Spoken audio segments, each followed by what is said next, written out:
வணக்கம். Tamil wisdom daily சேனலுக்கு உங்களை மீண்டும் வரவேற்கிறோம். சென்ற அத்தியாயத்தில் யோகானந்தரின் தாயின் மறைவையும் அவர் பெற்ற மந்திரத்தாயத்தின் ரகசியத்தையும் பார்த்தோம். இன்று நாம் காணப்போவது அறிவியலுக்கே சவால் விடும் ஒரு அதிசயம். பூட்டிய அறைக்குள் யோகானந்தருடன் பேசிக் கொண்டிருக்கும் அதே நேரத்தில் கங்கை கரையில் உலாவிக் கொண்டிருந்த ஒரு மாபெரும் யோகியை பற்றிய உண்மை சம்பவம் இது. காலம் மற்றும் இடத்தின் விதிகளை உடைத்த அந்த சிலிர் பூட்டும் அனுபவத்தை இன்று நாம் பார்க்கப் போகிறோம். வாருங்கள், அந்த மகானின் குரலாகவே மாறி அவரது இளமை கால அனுபவங்களை கேட்போம். அந்த புனிதமான காசி நகரத்திற்கு பயணம் செய்வோம். அத்தியாயம் 3.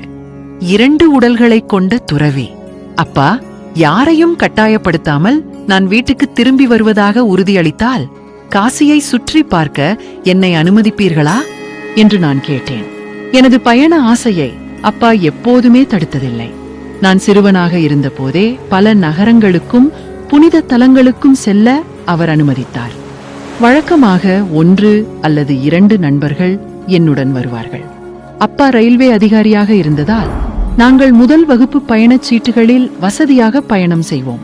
அப்பா என் கோரிக்கையை பரிசீலிப்பதாக உறுதியளித்தார். மறுநாள் அவர் என்னை அழைத்து பரேலியிலிருந்து காசிக்கு சென்று வருவதற்கான 2 வழி பயணச் சீட்டுகளையும் கொஞ்சம் பணத்தையும் 2 கடிதங்களையும் கொடுத்தார். காசியில் இருக்கும் என் நண்பர் கேதார்நாத் பாபுவிடம் ஒரு அலுவல் விஷயமாக பேச வேண்டும். துரதிருஷ்டவசமாக அவர் முகவரி தொலைந்துவிட்டது.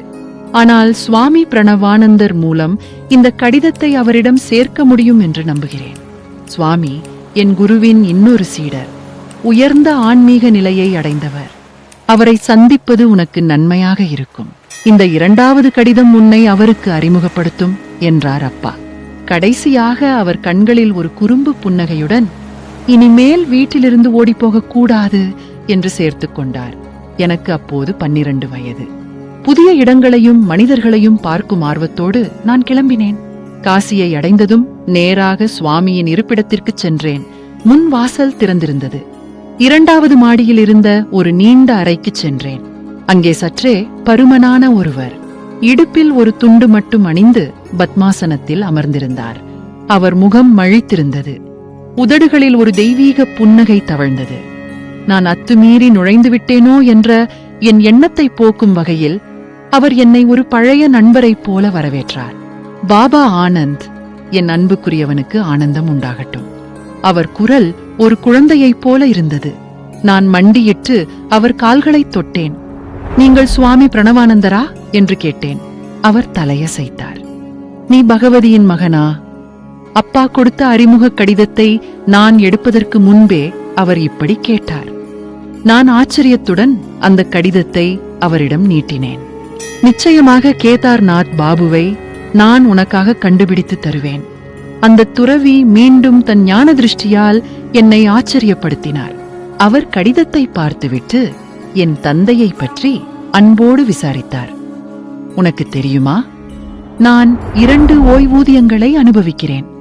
ஒன்று உன் தந்தையின் பரிந்துரையால் ரயில்வேயிலிருந்து கிடைக்கிறது. இன்னொன்று என் பரமபிதாவிற்காக பூமியில் என் கடமைகளை சரியாக முடித்ததற்கு கிடைத்த ஓய்வூதியம் என்றார். எனக்கு இது புரியவில்லை. ஐயா, பரமபிதாவிடமிருந்து உங்களுக்கு என்ன ஓய்வூதியம் கிடைக்கிறது? அவர் உங்கள் மடியில் பணத்தை போடுகிறாரா என்று கேட்டேன். அவர் சிரித்தார். நான் ஆழமான தியானத்தால் கிடைத்த அளவற்ற அமைதியை பற்றி சொல்கிறேன். எனக்கு இப்போது பண ஆசை இல்லை. என் தேவைகள் பூர்த்தி செய்யப்படுகின்றன. 2வது ஓய்வூதியத்தின் முக்கியத்துவத்தை நீ பின்னர் புரிந்து கொள்வாய் என்றார். திடீரென்று அவர் பேச்சை நிறுத்திவிட்டு சிலை போல அமர்ந்து விட்டார். அவர் கண்கள் முதலில் எதையோ உற்று பார்ப்பது போல ஒளிர்ந்தன, பிறகு மங்கின. அவர் இன்னும் என் தந்தையின் நண்பரை எப்படி சந்திப்பது என்று சொல்லவில்லையே என்று நான் கவலைப்பட்டேன். அந்த வெற்று அறையில் நான் அமைதியின்றி காத்திருந்தேன். அவர் அமர்ந்திருந்த மேடைக்கு கீழே அவரது மரக்கட்டைகள், வுடன் சாண்டல்ஸ் கிடந்தன. சின்ன ஐயா, கவலைப்படாதே. நீ பார்க்க விரும்பும் நபர் இன்னும் அரை மணி நேரத்தில் இங்கே வருவார். அந்த யோகி என் மனதை படித்துவிட்டு கூறினார். மீண்டும் அவர் அமைதியானார். அரை மணி நேரம் கடந்தது. சுவாமி விழித்துக்கொண்டு, கேதார்நாத், பாபு வாசலுக்கு வந்துவிட்டார் என்று நினைக்கிறேன் என்றார். யாரோ மாடிப்படிகளில் ஏறும் சத்தம் கேட்டது. எனக்கு குழப்பமாக இருந்தது. நான் வந்ததிலிருந்து சுவாமி என்னைத் தவிர வேறு யாரிடமும் பேசவில்லை. எந்த தூதுவனும் இல்லாமல் என் தந்தையின் நண்பர் எப்படி இங்கே வர முடியும்? நான் வேகமாக படிகளில் இறங்கினேன். வழியில் ஒரு ஒல்லியான மனிதரை சந்தித்தேன். அவர் அவசரமாக வருவது போல தெரிந்தது. நீங்கள் கேதார்நாத் பாபுவா என்று ஆர்வத்துடன் கேட்டேன். ஆம். நீ பகவதியின் மகன்தானே? அவர் அன்பாகச் சிரித்தார். ஐயா, நீங்கள் எப்படி இங்கே வந்தீர்கள் என்று கேட்டேன். இன்று எல்லாமே விசித்திரமாக இருக்கிறது. 1 மணி நேரத்திற்கு முன்பு நான் கங்கையில் குளித்து முடித்தேன். அப்போது சுவாமி பிரணவானந்தர் என்னிடம் வந்தார். நான் அங்கே இருப்பது அவருக்கு எப்படி தெரியும் என்று எனக்கு தெரியவில்லை. பகவதியின் மகன் என் அறையில் உனக்காக காத்திருக்கிறான், என்னுடன் வருகிறாயா என்று அவர் கேட்டார். நான் சம்மதித்தேன். நாங்கள் ஒன்றாக நடந்தோம். மரக்கட்டை அணிந்திருந்த சுவாமி ஷூ அணிந்திருந்த என்னை விட வேகமாக நடந்தார். என்னிடத்திற்கு வர உனக்கு எவ்வளவு நேரமாகும் என்று சுவாமி திடீரென்று நின்று கேட்டார். சுமார் 1/2 மணி நேரமாகும் என்றேன். எனக்கு இப்போது வேறு ஒரு வேலை இருக்கிறது. நான் உன்னை விட்டுவிட்டு முன்னால் செல்கிறேன். நீ என் வீட்டிற்கு வா. அங்கே நானும் பகவதியின் மகனும் உனக்காக காத்திருப்போம் என்று சொல்லிவிட்டு அவர் மின்னல் வேகத்தில் கூட்டத்தில் மறைந்து விட்டார். நான் முடிந்தவரை வேகமாக நடந்து வந்தேன் என்றார் கேதார்நாத் பாபு. இந்த விளக்கம் என் குழப்பத்தை அதிகப்படுத்தியது. நான் என் காதுகளை நம்ப முடியாமல், நான் கனவு காண்கிறேனா? நீங்கள் அவரை நேரில் பார்த்தீர்களா? அவர் கையை தொட்டீர்களா? அவர் காலடி சத்தத்தை கேட்டீர்களா என்று கேட்டேன். நீ என்ன கேட்கிறாய்? நான் பொய் சொல்லவில்லை. சுவாமி சொன்னதால்தான் நீ இங்கே காத்திருப்பது எனக்கு தெரியும் என்று அவர் கோபப்பட்டார். ஐயா, அந்த சுவாமி பிரணவானந்தர் நான் வந்ததிலிருந்து 1 நிமிடம் கூட என் கண்ணை விட்டு அகலவில்லை. அவர் இங்கேயேதான் இருக்கிறார் என்று உண்மையை உடைத்தேன். கேதார்நாத் பாபுவின் கண்கள் விரிந்தன. நாம் ஜட உலகத்தில் இருக்கிறோமா அல்லது கனவு உலகத்திலா? என் வாழ்க்கையில் இப்படி ஒரு அதிசயத்தை நான் எதிர்பார்த்ததே இல்லை. இந்த சுவாமி சாதாரண மனிதர் என்று நினைத்தேன். இப்போது அவர் இன்னொரு உடலை உருவாக்கி அதன் மூலம் செயல்பட முடியும் என்று தெரிந்து கொண்டேன் என்றார். நாங்கள் இருவரும் சுவாமியின் அறைக்கு சென்றோம். பார், அவர் கங்கை கரையில் அணிந்திருந்த அதே மரக்கட்டைகள் இங்கே கிடக்கின்றன. அப்போதும் அவர் இதே போல இடுப்பில் துண்டு மட்டும்தான் அணிந்திருந்தார் என்று கேதார்நாத் பாபு கிசுகிசுத்தார். எனக்குள் ஆன்மீக ஆர்வத்தை தூண்டுவதற்காகவே சுவாமி தனது சக்தியை வெளிப்படுத்தியிருக்கலாம். ஆனால் எனக்கு ஆர்வத்திற்கு பதிலாக பயம்தான் வந்தது. நான் ஏற்கனவே ஸ்ரீ யுக்தேஸ்வரை என் குருவாக ஏற்க வேண்டும் என்று விதியால் நிர்ணயிக்கப்பட்டிருந்ததால் பிரணவானந்தரை என் குருவாக ஏற்க எனக்கு தோன்றவில்லை. நாங்கள் அவரை வணங்கினோம். சுவாமி என்னை பார்த்து ஒரு புன்னகையோடு கேட்டார், ஏன் இதை பார்த்து மலைத்து போய்விட்டாய்? உண்மையான யோகிகளுக்கு பிரபஞ்சத்தின் சூட்சும ஒற்றுமை மறைக்கப்படுவதில்லை. தொலைதூர கல்கத்தாவில் இருக்கும் என் சீடர்களுடன் நான் இங்கிருந்தே பேசுவேன். அவர்களும் பருப்பொருள் தடைகளை தாண்டி என்னுடன் தொடர்பு கொள்வார்கள். சுவாமி என் பயத்தை போக்கும் வகையில் லஹிரி மகாசாயரை பற்றி பேசினார். லஹிரி மகாசயர் நான் கண்டதிலேயே மிகப்பெரிய யோகி. அவர் மனித உருவில் இருந்த தெய்வம் என்றார். பிறகு அவர் குருவின் அருமை பற்றி சொன்னார். நான் பல வருடங்கள் தினமும் 8 மணி நேரம் தியானம் செய்தேன். பகலில் ரயில்வே வேலை, இரவில் தியானம். என் மனம் ஒளிர்ந்தது. ஆனாலும் எனக்கும் இறைவனுக்கும் இடையில் ஒரு மெல்லிய திரை இருந்தது. ஒரு நாள் இரவு லஹிரி மகாசாயரிடம் அழுது வேண்டினேன். தேவதூதரே, இறைவனை நேரில் காணாமல் என்னால் இனி வாழ முடியாது.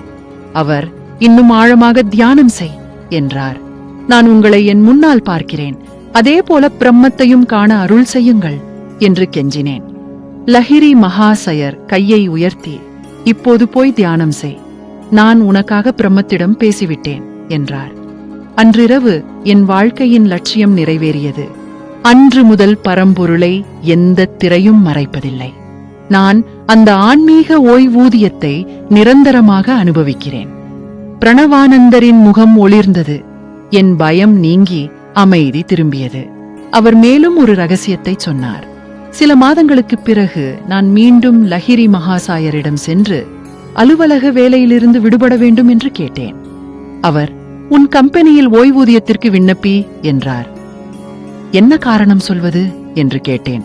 நீ என்ன உணர்கிறாயோ அதை சொல் என்றார். மறுநாள் மருத்துவரிடம் சென்றேன். அவர் காரணம் கேட்டார். வேலை செய்யும்போது என் முதுகெலும்பில் ஒரு சக்தி எழுகிறது. அது என் உடல் முழுவதும் பரவி என்னால் வேலை செய்ய முடியவில்லை என்று சொன்னேன். மருத்துவர் வேறு எதுவும் கேட்காமல் எனக்கு ஓய்வூதியம் வழங்க பரிந்துரைத்தார்.